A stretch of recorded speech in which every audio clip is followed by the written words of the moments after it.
दलितों, पिछड़ों, किसानों, बेरोजगार नौजवानों, छोटे लघु मध्यम व्यापारियों के खिलाफ सरकार के रवैये को देखते हुए उत्तर प्रदेश योगी सरकार के मंत्रिमंडल से मैंने मंत्री पद से इस्तीफा दिया। पत्र मैंने श्री राज्यपाल जी को भेज दिया और इस्तीफे के कारण का उल्लेख भी उस पत्र में दिया है, जिसकी सूचना मैंने आप लोगों को, मीडिया वालों को भी प्रेषित करता हूँ। समर्थकों से बात करूंगा और कौन कितनी संख्या में आ रहा है इसका आंकड़ा मैं 2 दिन बाद बताऊंगा। भाई, मैं राजनीतिक व्यक्ति हूँ, तो कहीं न कहीं किसी न किसी राजनीतिक पार्टी से वार्ता हमें करनी ही होगी।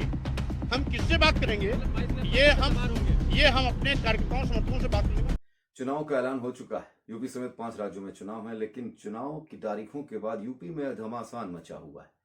दिल्ली में मंगलवार को जिस वक्त भारतीय जनता पार्टी के मुख्यालय पर केंद्रीय चुनाव समिति की बैठक चल रही थी, ठीक उसी वक्त योगी सरकार में कैबिनेट मंत्री रहे स्वामी प्रसाद मौर्य ने पद और पार्टी से इस्तीफा दे दिया। उनके साथ बीजेपी विधायक रोशन लाल वर्मा, भगवती सागर, ब्रजेश प्रजापति, ममतेश शाह, विनय शाह के धर्मेंद्र शाह और नीरज मौर्य ने पार्टी पद से इस्तीफा दे दिया। कहा जा रहा है कि सभी नेता सपा में शामिल हो सकते हैं। बीजेपी में ये जो भगदड़ मची है चुनाव की तारीखों के ऐलान के बाद, उसके बारे में राजनीतिक गलियारों में चर्चा शुरू हो गई है कि योगी आदित्यनाथ जिस मुकाबले को 80-20 मानकर चल रहे थे, क्या वो 50-50 हो गया या कुछ खेला होना बाकी है। चलिए जानते हैं कि अचानक नेता दल क्यों बदल गया। कहते हैं कि नेता राजनीतिक अवसरवाद पर ध्यान केंद्रित करते हुए सत्ता में बने रहना चाहते हैं। उत्तर प्रदेश में 7 चरणों में चुनाव होंगे। 10 फरवरी को पहले फेज का मतदान होना है।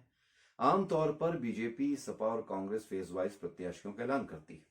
मतलब जिस फेज में पहले मतदान होना है वहां के उम्मीदवार पहले घोषित होते हैं।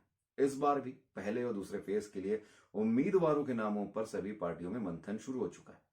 बीजेपी की बात करें तो पिछले साल नवंबर में एक रिपोर्ट आई थी जिसमें दावा किया गया था कि बीजेपी इस बार 100 से 150 विधायकों के टिकट काटेगी। एक वरिष्ठ बीजेपी नेता का कहना था कि विधायक होंगे वो जिनकी छवि उनके क्षेत्र में ठीक नहीं है या जिन्होंने 5 साल काम नहीं किया। मतलब साफ कि ज्यादातर विधायक दूसरी जगह अपनी जमीन तलाशेंगे और जिन विधायकों को एहसास हो गया है कि उनके टिकट कटेंगे वो एक शुरू कर चुके हैं। इसी तरह सपा के नेता जिन्हें लगता है कि बाहरी के आने से उन्हें टिकट नहीं मिलेगा, वो बसपा, कांग्रेस या बीजेपी का दामन थाम चुके हैं। पिछले 6 महीनों में कांग्रेस के भी 10 पुराने और दिग्गज नेता साथ छोड़ चुके हैं।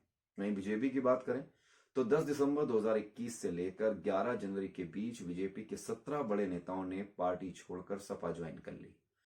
वैसे राजनीति में हमेशा मुकाबला 50-50 का ही होता है। मतलब राजनीति कब किस ओर करवट ले ले इसकी जानकारी किसी को नहीं। चुनाव के नजदीक आते ही बीजेपी छोड़ने वाले कई नेता पिछड़े वर्ग से ताल्लुक रखते हैं।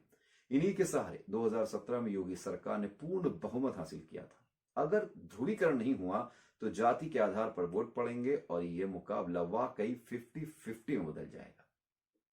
अब देखने वाली बात होगी कि आखिरकार ये जो सूरत है वो क्या रंग बदलती है। लेकिन इतना साफ हो चुका है कि बीजेपी के अंदर उन नेताओं के टिकट कटने वाले हैं जिन्होंने 5 साल जनता के लिए कुछ भी काम नहीं किया, और शायद ये वही नेता हैं जिनको एहसास हो चुका था कि उनके नकारापन या उनके बारे में जो उनकी नेतृत्व है उसको भनक लग चुकी है, और शायद इन नेताओं को भी भनक लग चुकी थी कि इनका टिकट इस बार कटना होना जरूरी है। फिलहाल स्वहित के लिए दल बदल का खेला जारी है। बाकी मतदान का मेला अभी बाकी है और जनता जनार्दन का फैसला ही सबसे भारी है। फिलहाल अगर आपको ये जानकारी पसंद आई हो, ये वीडियो पसंद आया हो तो इसे शेयर करें, लाइक करो, कमेंट करके जरूर बताएं। साथ ही चैनल को सब्सक्राइब करना ना भूलें। नमस्कार।